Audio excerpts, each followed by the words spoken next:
hindi po nakakaapekto sa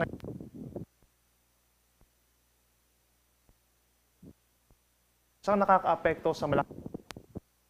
Ito po ang nagdadala ng mainit na panahon at sasamahan lamang po ito ng mga saglit na pag-ulan.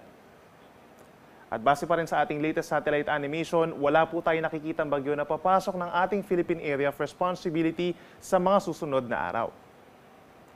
Ngayong araw po, malaking bahagi ng Luzon ang iiral ang easterlies, kaya't bahagyang maulap hanggang maulap na kalangitan pa rin ang iiral, lalo na dito sa may silangang parte. So mababawasan na po yung mga pag-ulan, lalo na dito sa may Batanes and Cagayan, habang bahagyang maulap hanggang maulap na kalangitan over Bicol Region, nasasamahan ng mga pulupulong mga pag-ulan, lalo na po sa umaga hanggang sa tanghali.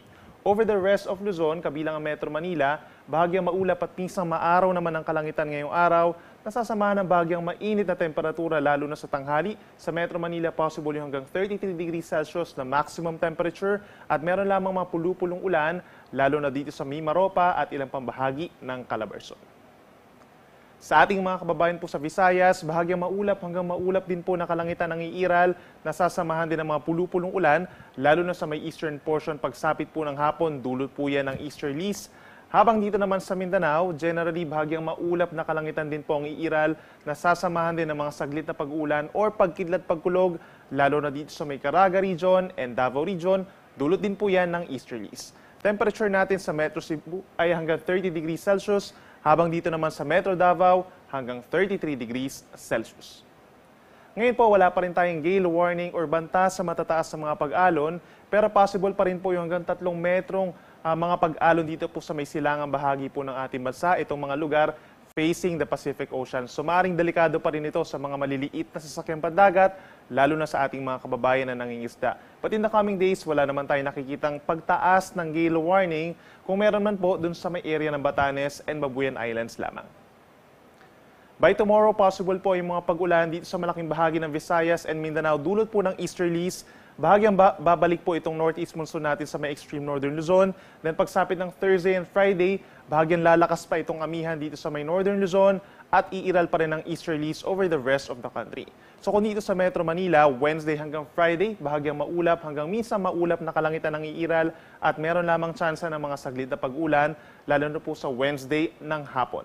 Temperature natin, posible pong umabot sa 34 degrees Celsius.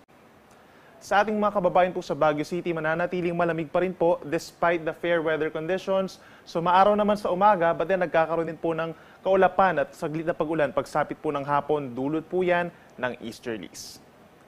Sa ating mga kababayan po sa Bicol Region, asahan pa rin po ang bahagyang maulap hanggang maulap na kalangitan hanggang sa Friday at meron lamang din tsansa ng mga saglit na pag-ulan lalo na sa hapon ng Wednesday at Thursday. Temperature is between 24 to 32 degrees Celsius.